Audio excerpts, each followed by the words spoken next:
बघा कोकण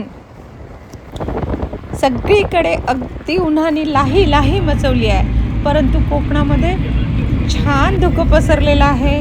पावसाचा थोडासा मध्ये मध्ये पाऊस येतो आहे, त्यामुळे वातावरण थंड झालेलं आहे आणि अतिशय सुंदर असं कोकण परत तुमच्या सगळ्यांसाठी हे कोकण सज्ज झालेलं आहे. सर्व पर्यटकांसाठी कोकण सज्ज झालेलं आहे. पर्यटकांनी यायचं आणि कोकणाचा आनंद घ्यायचा. आम्ही देखील असंच आनंद घेण्यासाठी माझ्याकडे पाहुणे आले होते, त्या पाहुण्यांना घेऊन निघालेलो आहो आणि या हायवेवरून आता आम्ही बांदाकडे जाऊ आणि बांदाच्या दिशेने मग आम्ही पुढे नॉर्थ गोव्याकडे जाऊ. तर असा आमचा हा प्रवास आणि अतिशय सुंदर असा प्रवास आमच्या सोबतीने. हा सुंदर प्रवास तुम्ही देखील अनुभवा. खूप सुंदर कोकण. आता आम्हाला रस्त्यात हे मंदिर दिसलं आणि हे आहे देवी माऊलीचं मंदिर.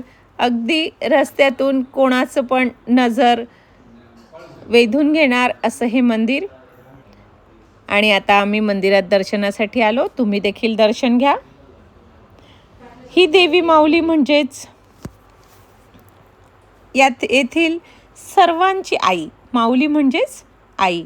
आणि कोणतंही शुभकार्य या देवी माऊलीशिवाय पूर्ण होत नाही. तर प्रत्येक येथील आजूबाजूच्या परिसरातील लोक या देवी माऊलीला दर्शन करण्यासाठी येतात. आणि हे जी देवी माऊली आहे ही इथपर्यंत कशी आली, इथचं मंदिर इथे कसं आलं, तर ही जी देवी माऊली आहे, एकदा एका व्यापाऱ्याचं जहाज समुद्रामध्ये अडकलं होतं आणि ते पुढे जातच नव्हतं. तर त्याने प्रार्थना केली. त्याच्या जहाजामध्ये एक देवीची मूर्ती होती. त्याने प्रार्थना केली, माऊली जर हे जहाज माझं समुद्राच्या कडेला लागलं तर जेथे लागणार तेथेच मी तुझी स्थापना करणार आणि मंदिर बांधणार. तर तळकटच्या जवळ असलेल्या समुद्रामध्ये हे जहाज थांबलं आणि देवी माऊलीची येथेच स्थापना झाली. अशी ही देवी माऊली आम्हा सर्वांवरती कृपा करो, अशी प्रार्थना.